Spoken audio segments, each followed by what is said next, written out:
Nobody has ever palm-fisted into Sam for a role. I thank God I've never experienced.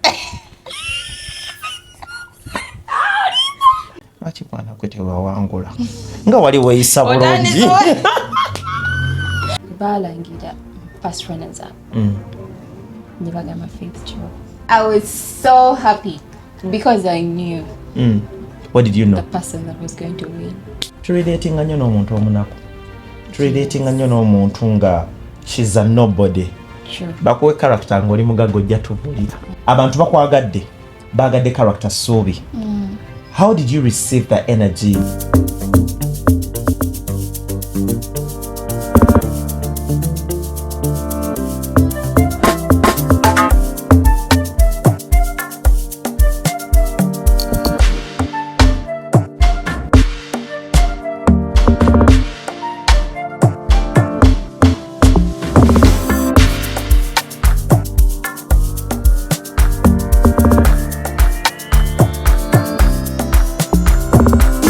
Thank you for always keeping locked into my YouTube channel. What you're doing is the greatest job around town. My name is Faizo. Sitting next to me is someone that I used to watch from a distance. She's destined for greatness and good things, and we've seen her thrive, fight so hard, get to the top. Faith Kirabo is in the Yay! How you doing, love? Good, Faizo. How are you doing? You'll get to know how I'm doing with time. Faith Kirabo ali atya obudde buno okuva mu Miss Uganda, okuva mu Suubi. By the way, you guys, I'm starstruck now.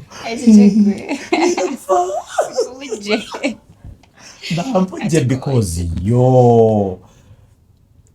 how is Faith Kirabo's life? Because njagala omuntu atamanyi Faith Kirabo because of Suubi, atamanyi because of Miss Uganda, amanye bw'oba tolina sad story wano olemeddwa. Olina sad story mwana gwe? Tewabonaabonako? Bw'oli okula tewabonaabona? Who is Faith Kirabo to start with? Faith Kirabo. Where should I start? Okuva nga akula akuliddewa because mu Miss Uganda tulina ebintu bye twalaba nga tebyali things we didn't know nga tumanyi you are from grace to grace nene batugamba you're from grace to grace so ebyo byonna twagala tubitegeere. Okay, Faith Kirabo mwana muto, mwana w'omuka, abaana b'omuka mulibyo ati mugenda kunyigira obwereere. Empaka waboli. My dad is from Porto, but we didn't grow up there. Sad story etandise. Please keep locked up, huh? So tata wange yakola mu organization West Hope Uganda. So many people bakulidde. It's an orphanage. It's a community. Kati tata wange je yakolera with my mom course. Naffe gye twakulira. We were born there. It's in Nakaseke. So batuzaalira eyo. That was the family that we knew. We grew up in Nakaseke. As I said, the organization is called New Hope Uganda. It's a Christian. You grew up in an orphanage, but you are not an orphan. I'm not. I have both parents. I always say that. Emphasis, I'm not an orphan. I have both my mom and dad, and I grew up with them. Yeah. Okay.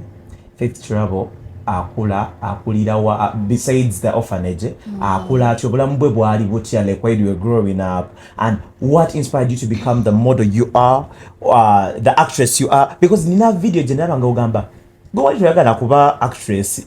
Nali simanyi tesobola and then you by luck you found yourself into the acting fraternity.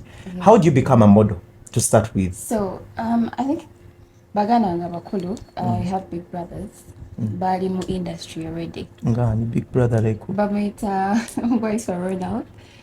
Olimba! Voice is your wow. And then there's also Daniel Mabazi, rapper kati yavako kusi. He's a father now.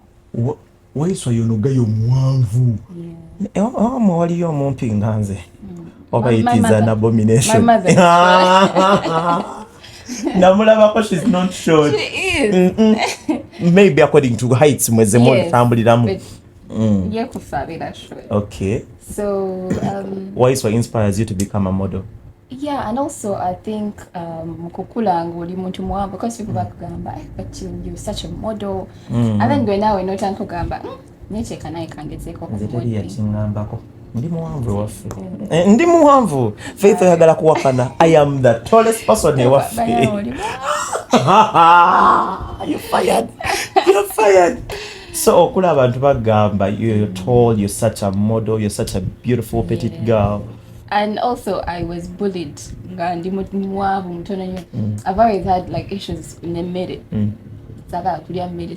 Never tubadde tujja nkigambe bambi okoze kyokka gwe nongamba you've gained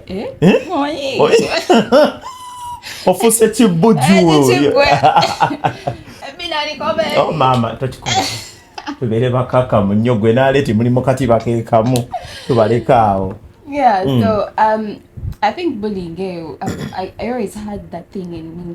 One day when I could, and probably a situation in you, I can do something for myself, the decisions I make. I always wanted to be a model. So when I was done with, I started modeling in Form 6 back. And my brothers, of course, were there to guide me. In Tandika, I got an Nigerian agency, but things didn't go well because of the contracts. Wabuka agencies in Uganda zibaga. By the way, bitufu nti agency mubera mwabana. Some. Mbwabana okuba wa runway walk. Someone has to first sleep with you. Is it true?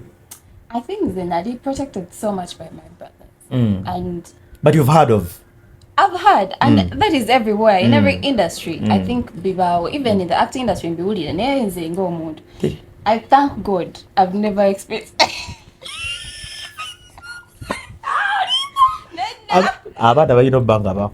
Honestly, I never experienced that. Nobody has ever palm fisted into Sam for a role. I think I think the role yange mujed. Because the role yange ya mujed nakakola, and the other one it is Sato, it is once here. So it once, but I'm telling about food. Kenya. So you were protected within the modeling industry. So I had those guiding angels, my brothers. Like if a contract came up, just out of excitement. Yes, that is what I was going to say. To call mistakes, especially in those industries, because of excitement. Oh my God, we're putting agency. Our casting agents, I think, casting agents, Badger, Uganda, one of them I visited, and then I went for casting at their hotel. We were only like 2 girls that made it, but contracts here already. It wasn't giving. So it wasn't giving financially, or it wasn't giving according to what the brand wanted. The brand Faith. Clauses is imotizali. Zaite is favoring. Yes. Clauses ingachi. Because we have let me tell you, we have girls here that would really love to join the modeling industry, but they do not know how to protect themselves. They do not know how to fight for what is rightfully theirs. Yo liwe wamuwa contract nti mpala nyifaizo niwamanya ngobulamu bwo bonna obuwaddeyo not knowing. So percentage yadite kolachi the percentage naje batwala nyingi. At the end of the day nganinga atakola. And in Uganda bonding it honestly just sasura. Tewaliwo modeling. That's the honest truth. Sam, I will take you to the world. Omwana inamala kuva mu Uganda, yes. Yes, but also that is very complicated. Kuba right now industry coming abantu nga badduka bunya bali very flat. So that's because it's very flat. Ekazi gogambi wafunye bina lyo likomeri ogeze. So to chalimba flat. No. I think most of the agents kuba baku like mukola castings mostly on phone. Ezili n'abantu ba agents abali kuba no agency yawa mu Africa bela mother agent wo yakufunira emirimu ne ba agents abali mu Barcelona Spain chibichi New York London kyentera okuwulira with oba JMM yes nti yaba mother agency exactly. So bwakukastinga natandika okuselinga. Exactly. Has he ever tried selling you out to those better agencies? Well, I think the time when I met Gerard, Nadi remodeling them. With all this height, with all this size, agents are very weird. Baga abantu ngabaina melanin. It's a city moiru, but color yange your chocolate, yes. Yeah, my color doesn't sell. So either obera very very dark, obanga oli mweru ngolinga whatever Ethiopians are very rich and their color. But your facial features have to be very capturing. No. I don't know. Probably gold share than So those are some of the things that we are going to okuva mu modeling. Yes. No percentages it's very very hard to navigate that industry honestly. Nadalangoli mu Africa. Chokate feno tumanyi be slim, be tall, enter modeling industry. No.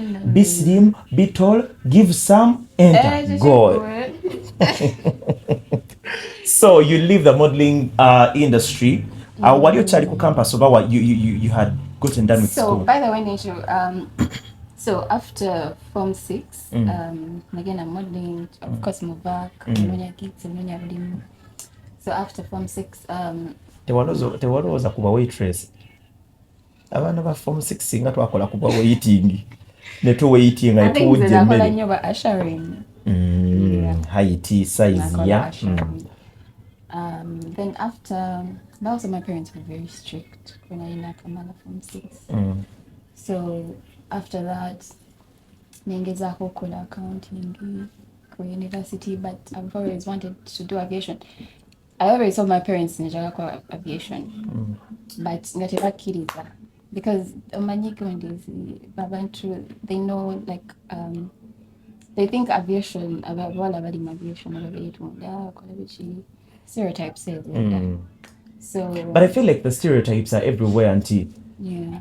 But joining a Miss Uganda to stereotypes is awafuna. Miss Uganda ndi nkuze kati. No, but you ezo here says zalingawo nti abawala ba Miss Uganda ne modeling zaliyo mu music industry gezili, so the stereotypes are everywhere. Yeah. Okitegeera, so I don't think obudde buna abazadde baffe twetaaga kubatuuza because nze lwe nasookako okuyimba mukyala Grace yali anzise. My parents were local in so it's sometimes very hard to convince them. Yeah. But right now ndi mukulu but then tebakyakugalamiza oba kutuuza bali mu nsonga ne bagamba faith. Of course as parents, but naye kati mutula ne muteesa you explain to them. You agree, you disagree to agree. Yes. Okay. So after modeling, I mean after campus okozeko accounting eganye nemerako. So they sent me to Kenya, Nairobi. I went to West and Uganda, Kenya Medical College. On whose money? On my money. No. Benefits, parental benefits. They send you to Kenya to study aviation there. Yes. Okay, nice. So then you call a cabin crew. Cabin crew yeriwa. You know, okutambuza ebintu mu nnyonyi. Wabale nnyo sebo. No. That is a whole. That's the perception jetuyina. What is cabin crew in simple terms? Is a lot of things. It's safety. Because wafonire chizibu mu nnyonyi. Rakamti abantu asinga balo actually mukuba kunyoma someone's job. Kuba abantu asinga balowooza batamza chai na bichi. That is like the least of duties in abantu. But also when you're caring for someone, you have to give them food. You have to, that is how hospitality is. So aba cabin crew be bano nti ennyonyi efunye obuzibu n'ogamba abantu first new seat belts. So all Tyako these things, oxygen that's where biti. I was going. It's about safety. But when a medical issue on board, cabin crew aja. But when already anything can happen on board. Kuba fenda tubate tumanyi kigenda kubeerawo. Cabin crew is the first person and they are highly trained. Ekitegeeza omanyi n'okkuba empiso. Simanyi kuba mpiso. Kati oli bw'aba wa Naye ssukaali. okola CPR. Kati as a medical issues zibazi. So usually bwebanga eri like very broad, there's someone munyonyi, probably there's a doctor or someone. Tova mu bya cabin crew kubanga sirinnyanga ku nnyonyi. So Amina, on your bill or on my bill? On our bill. So ogenda osoma cabin crew the aviation part n'okomawo e Uganda. Yes. No. How do you get the role of Sobi? Because some of us twalinga tukola netugamba mama beautiful. So when I love Kenya ninkomawo emyumu cabin crew simyangu gyakufuna. That is another story. Because soko gimenyemu. Waginonyako negikutama.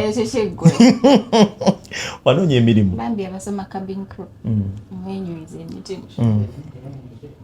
If you want that thing, don't care about how long it takes for you to get that job. Know your mulimu. Oba when your rejections maker. If that's what you want and you believe that's what God wants for you, keep going. So when your rejection cabin crew. When I came back, of course when I did Kenya, abantu babagamba rush to applying in Kenya because Kenya's aviation industry is a bit difficult. But it's very hard to get a job in an airline, especially national airline. Totally national. It's very hard. So nakoma wanenu airfare chakula. So I tried Qatar. I tried Emirates. With your height, with your beauty. Because ladies and gentlemen, the flight is about to take off. Let's fasten our seatbelts. No, I think I've like grown up to believe into sometimes your time may be better natuka. Oba katonda abakutekedde ekyentu fenga abantu batulina kitwagala, but sometimes that is not what God wants for you.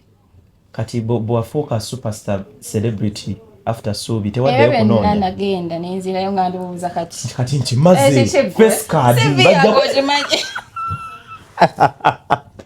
ne bagamba genda sibikwata mukono. How did you get that Subi role?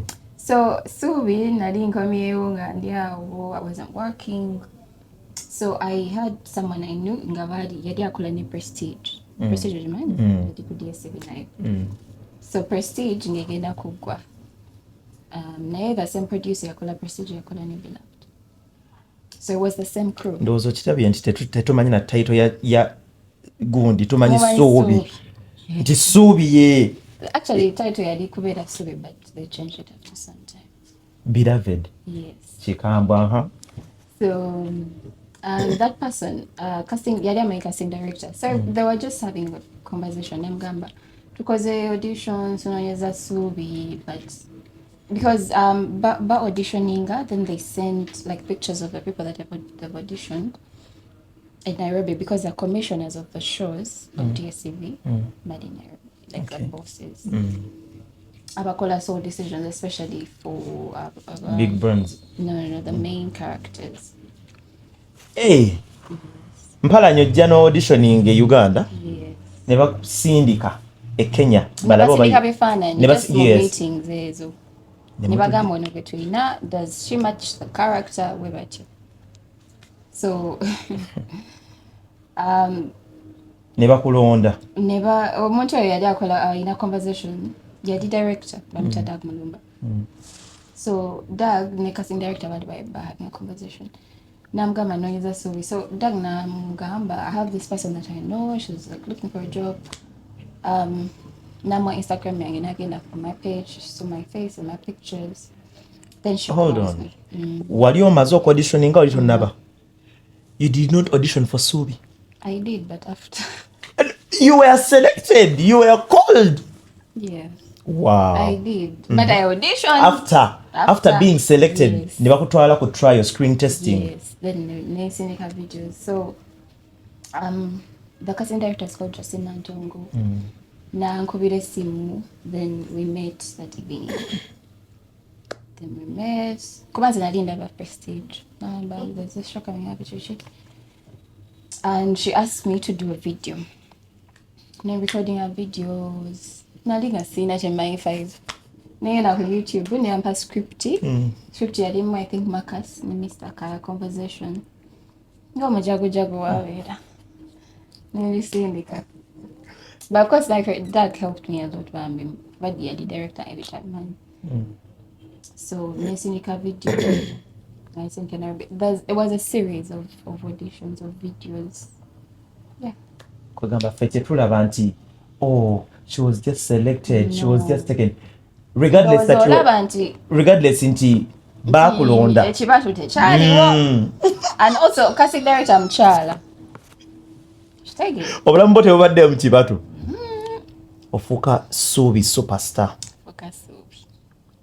How did you receive this? Because osobola okubeera nga wali Subi nga gomanyi bakwadde lead role naye ng'ekiri ku ground wano kirala. Watambulako combat ne bagamba nga bakuyita Subi. Like how did you receive that energy? Ebintu bya shooting, I think twakola table reads. Saga kubukanye because I want my conversation to call So by time I call auditions, I think it was like 2 weeks nibanzira. Nyangamba bampadde role. Ni tutandika table reads with other characters, just kusoma the preparations before you go on set. So I was really scared. Kubana simani. You're going to work with experienced people that knew what they were doing. These guys just gave me the opportunity. You had the chance.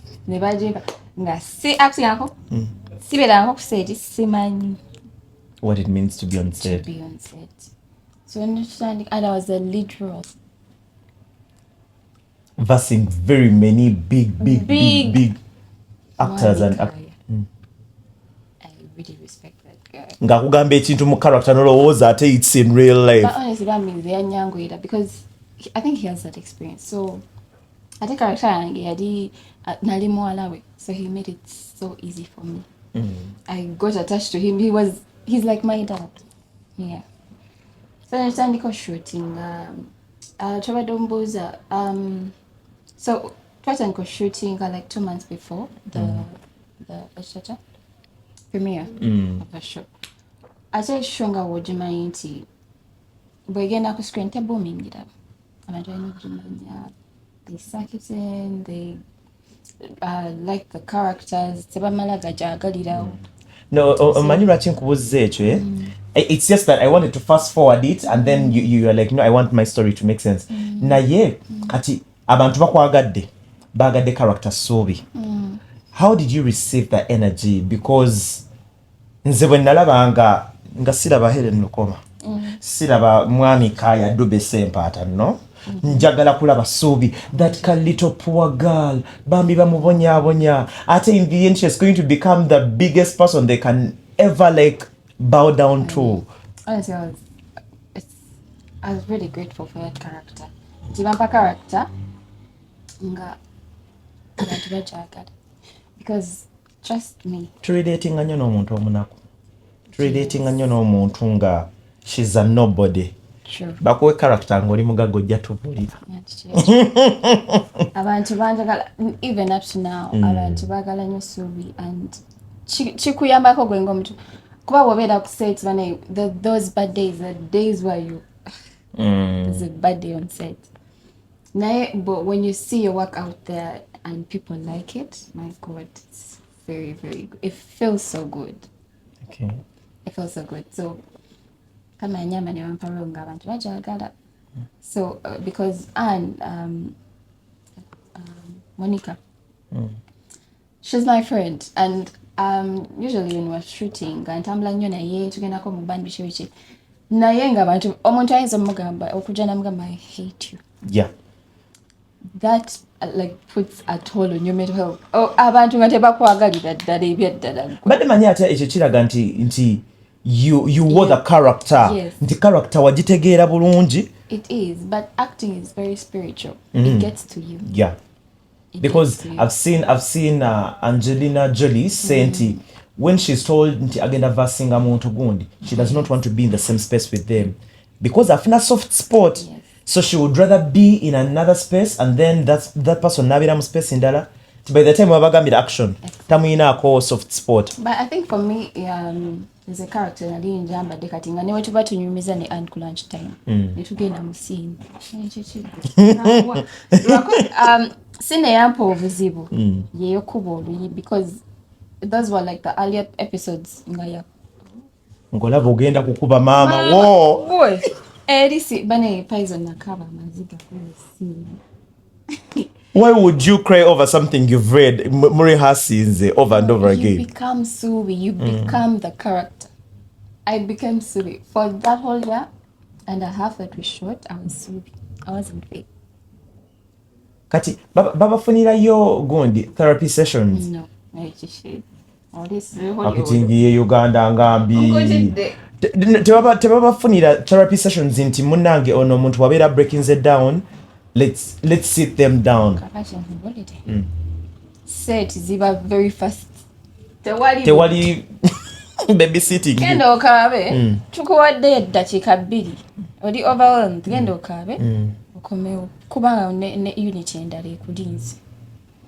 Because we used to shoot like different locations. We had 2 units. Ewakaya olusi ne ku hotel oba anywhere oba mu ghetto. Baghetto batudde bakulinze. Oli mu ghetto. Nati. Oh mwana Faith. Because era yali ghetto. Mama Amina is in Chibichi.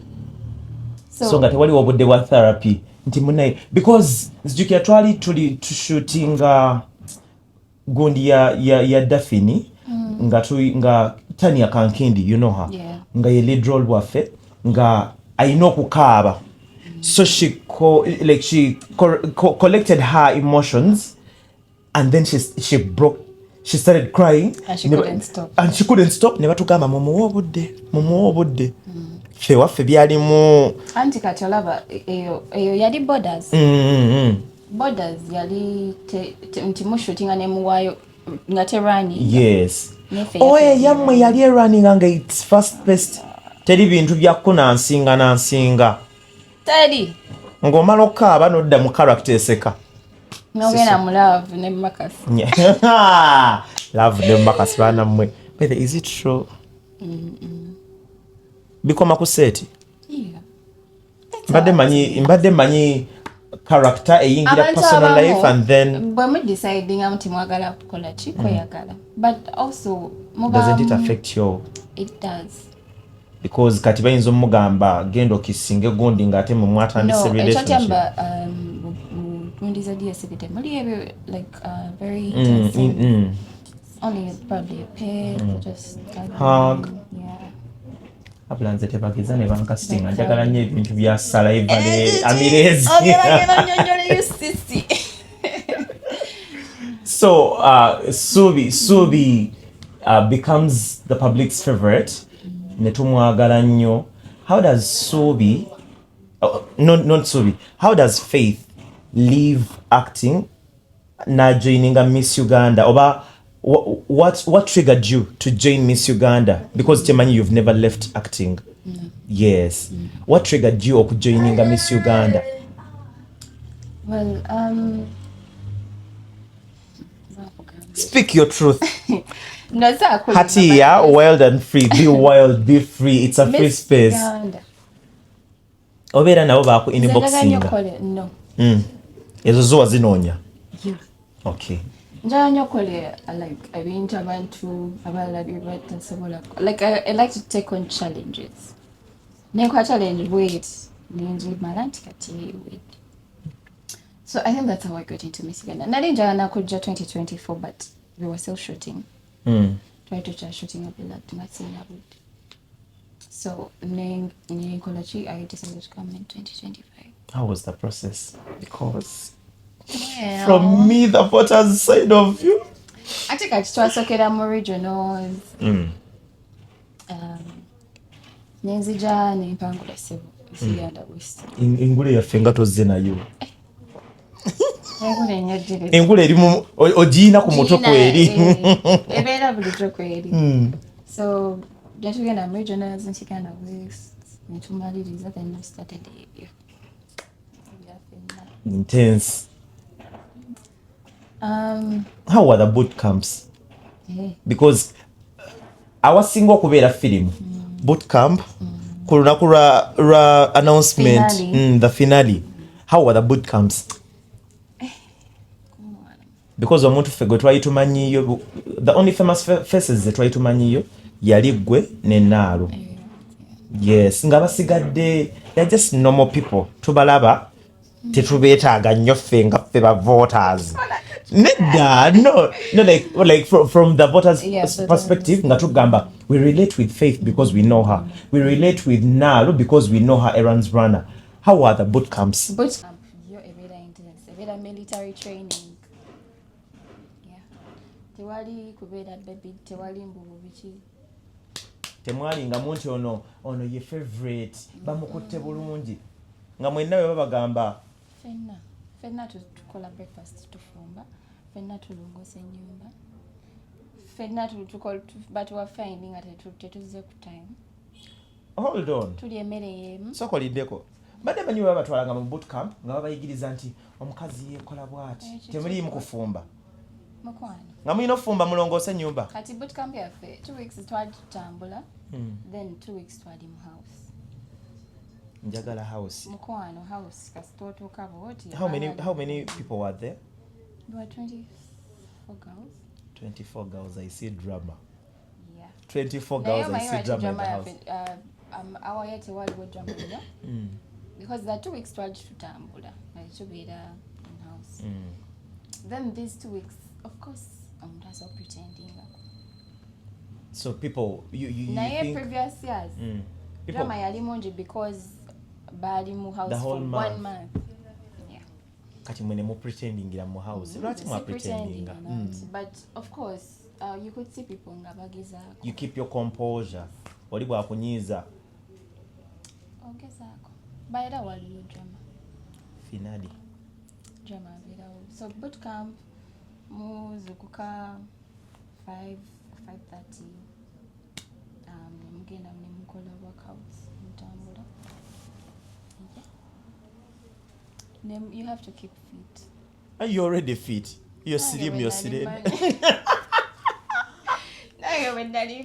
Hey. So after that, ababeerawo roster, bagenda okulongosa, okufumba breakfast. What else? So it was just like a normal boarding school. But very intense.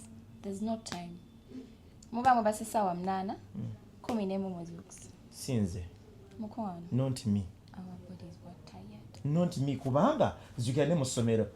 Nyinza okukyogera ne ba sijja kikola. Ne musomero nalinga nekweka. Zikira. Nekweka ko wansi wa mafaliso. Bino okuteeka waggulu n'ogamba omwana ateekako keesi. Kati bwe butuuka ssaawa emu bwe babajja okuchenjinga era bannange nga bakunonayo ne waliwo omwana yeesibira mu keesi ne bamunona ne bagisitula ne bagitwala ku assembly. Yeah. Kati gwe mwana gwe I can't think of that nti nze mpalanyi.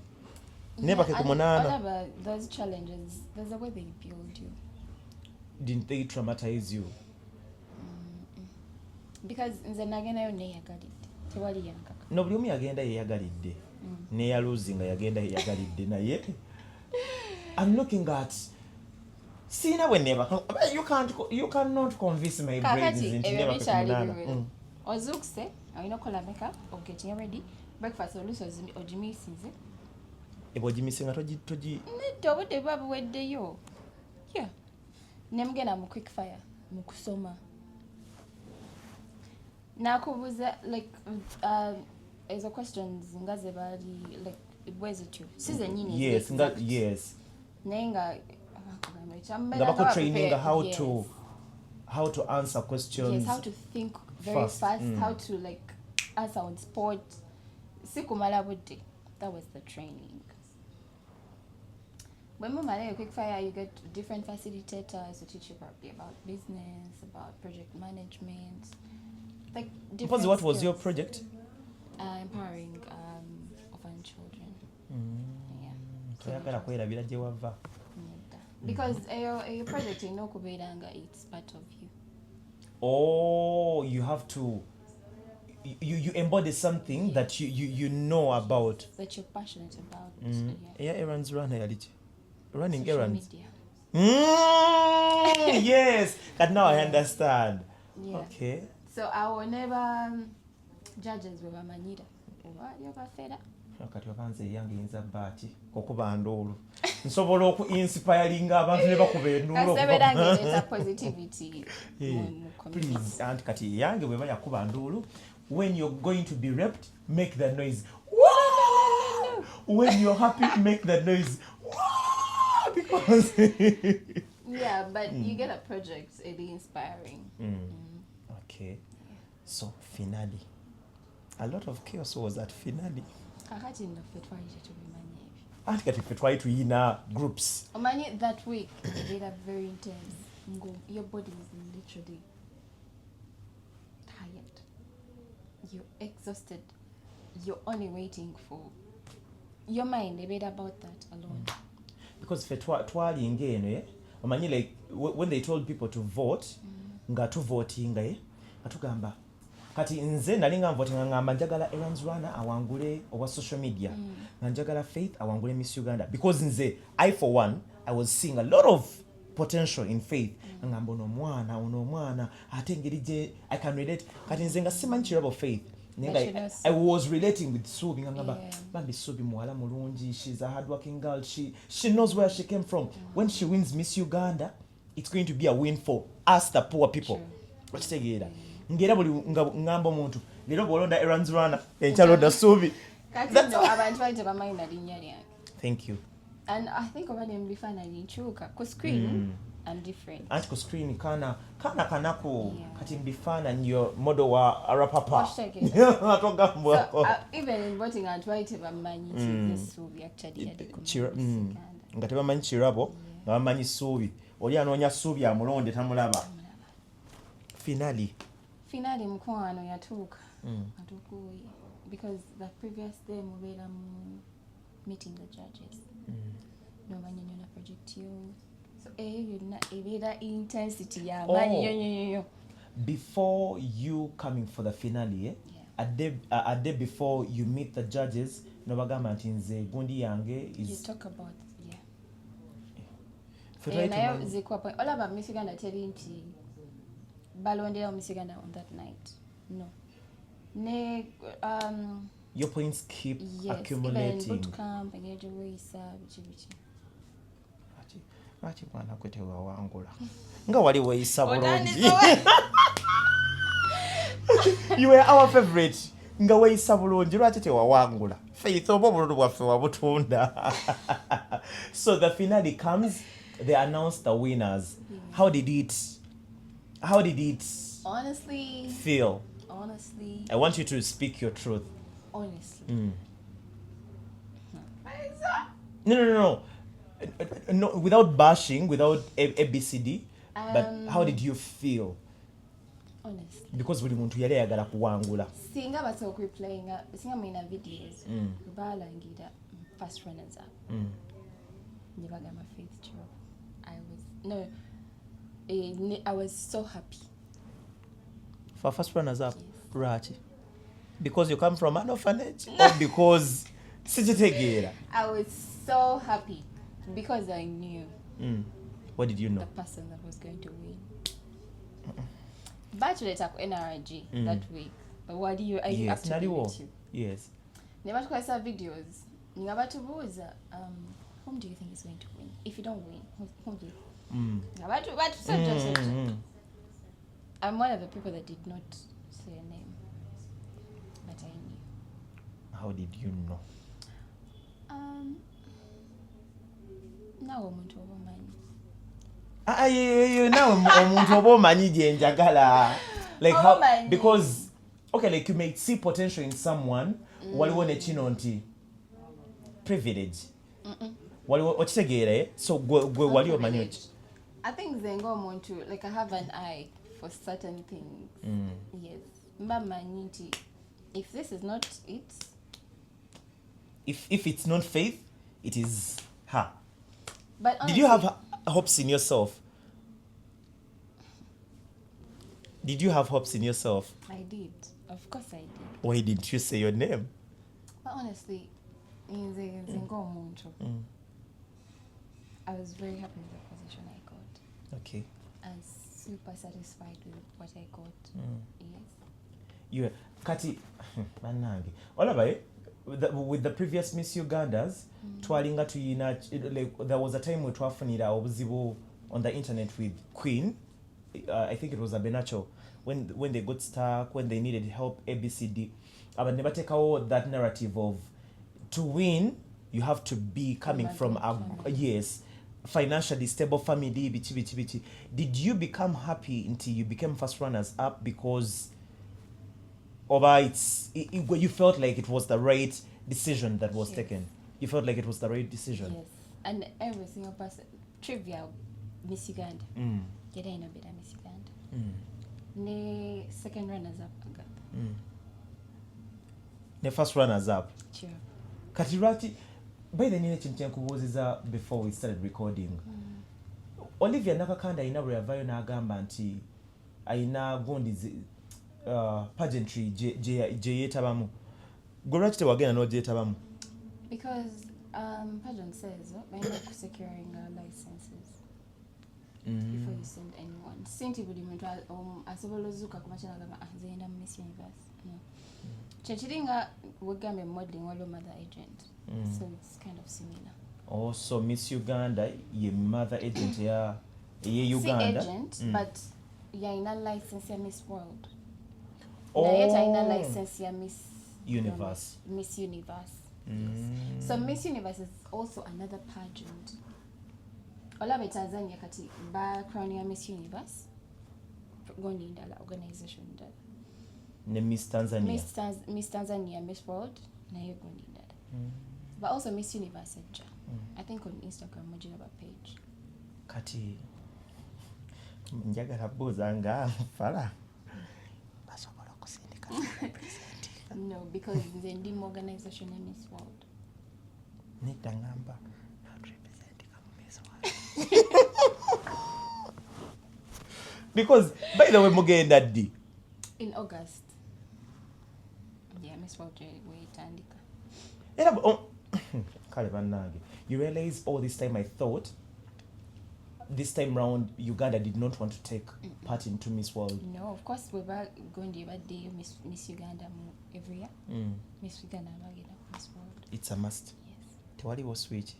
Tebasobola gamba nti kale kati Agatha yaba representinga. Nedda okujjako nga baddi crowning ze Miss Uganda. Newe abatali di crowned. Okay. All the best. Katumusabire. Onogenda to root for her. Bulungi nnyo. Nze banaye namunyiigira. Nanjagala Faith wake. Nedda because wali fan wange. But Netrivia you never fan. Ha!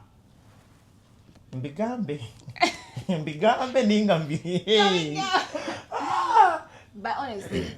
But truth be told, when I saw her like one-on-one, ngojeko bino ebya bias inti. I mean, she's a down-to-earth person. She's calm. She will walk to you. Akubuze ko, hello, how are you? Zenkobi Miss Uganda Trivia. Now I understand. Like Chavala banze gambe. Buli omo position je yafuna. Yeyo. Mufuna yo budde ne mu meetinga. That is why we are very close. All about my pageant girls always stay bakwatakana. But our year we are very close like that.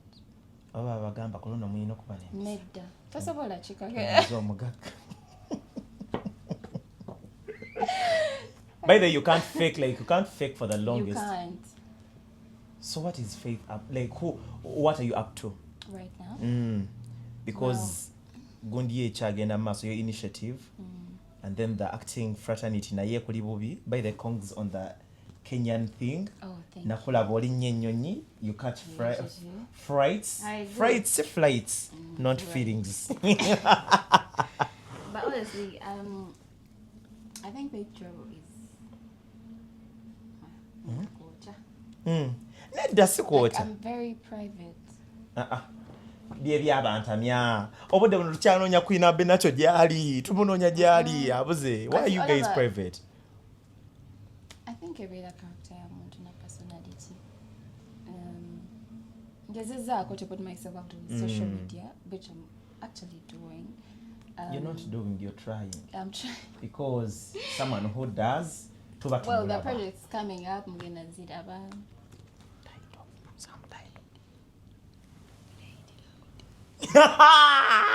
Temugambwako baana mmwe mwefuze ekizimbe kyonna eggwanga lyonna muli.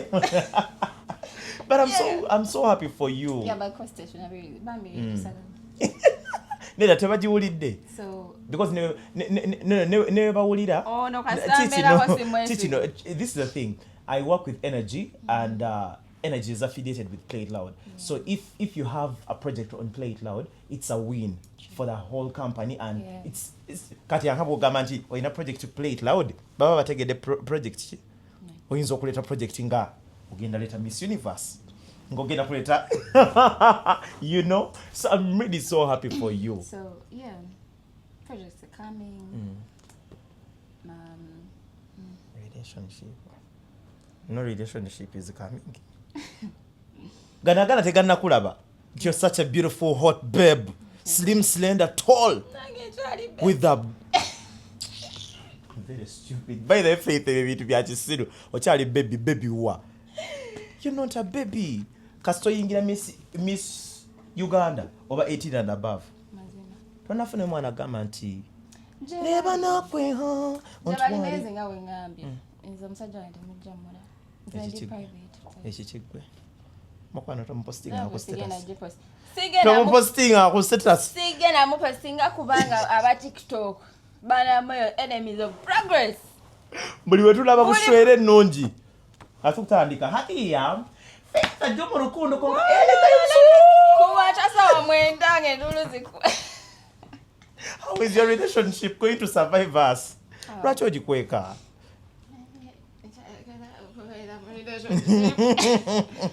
Toyinaga mujje mu kamoli amane bagamba twamulabako ne gundi oyo musajja wate by the way omuntu singa nsobola okubeera singa nalisa no beera sobe naye nga abantu tebamanyi. That's the life I would choose. Oh, ate ogenda tosumbwa. You would love to be Juliana, is that you?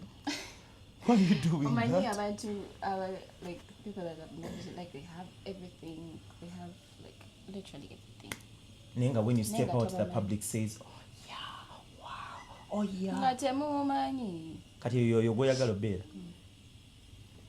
Eno Uganda CEO. Kasita wayingira Miss Uganda, nozannyako soobi, wuyo ogendako Play It Loud. Tugenda kubimanya. Nadia just wish, Nadia so. But yeah, that's how my life is. That's how your life is. Is there anything we've really left out within your life? Not really. Mugambe ko bye. Ekikigwe? Ani go gamba. Baby. Ekikigwe. Ndapaizo. Baby oganya omusibula. Wamumpadde? Mumpe. Oinayo omusajja tayangu asiwukiri. Bambi, thank you so much for coming through. Have you checked out our place? Tuli ku Gashlax. Beautiful. Ate obugoye obwa size bwo. Bonna. So simanyi. Enfuke model. Osobola ofuuka model waffe. You can buy from us. Engoye zaffe si za bei ate by the way. Oyambala sente nga mmeka. Osobola tubuulira because okuva ku mitwalo 10 n'okwambuka ofuna olugoye. Mama akaana kembaata ke kaswimingira wa. Ovuga BMW. Ovuga Benz. Togambwako ng'ogamba oli kaana kambata. Mwatamiza kitwalo. Twala kiki ky'otamanyi. Thank you for always keeping looked into my channel. Today we had mubeera ba philanthropist. Ekyo kigambo nkyogera nesimena kyekitegeeza. Ndowooza naye nze philanthropy.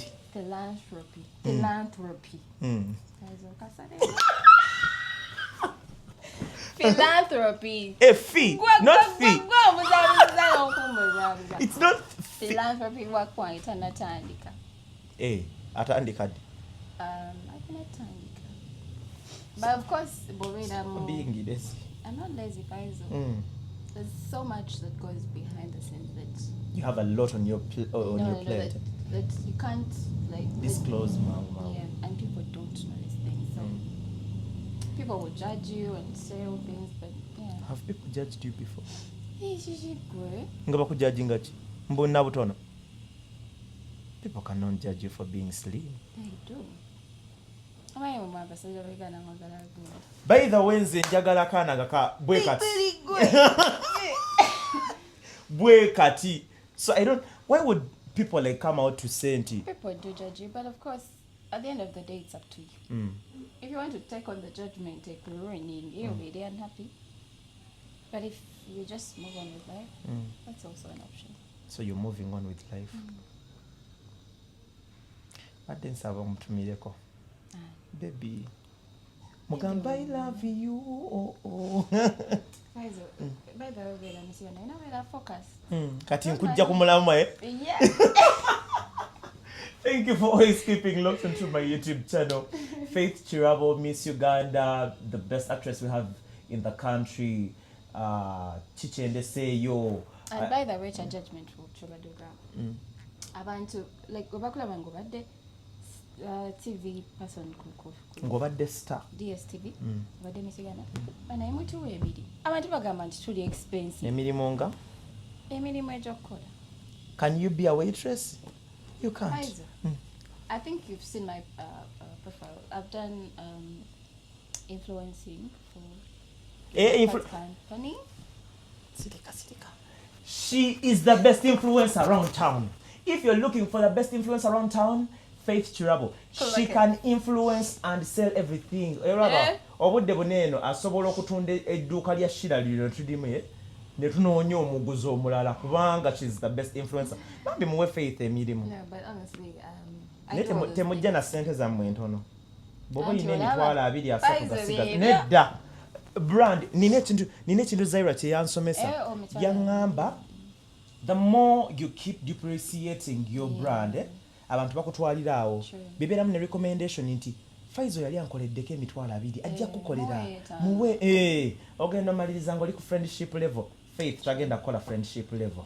Oba kitegedde ekintu ekyo naye mumuwe emirimu. She's such a hardworking woman. She does not take men's money. She does lwaki oseka ngeza kukukubira kikono. Thank you so much, Bambi. Thank you for coming through. Thank you so much for having me, Faizo, and thank you for supporting me. Bana Faizo yan supporting am Miss Uganda. Ngekipande nzati yinaze kabwe. Ngakube. Thank you so much, and to my fans out there. I love you all. Oyinayo group y'abasuubi. Our private life matters.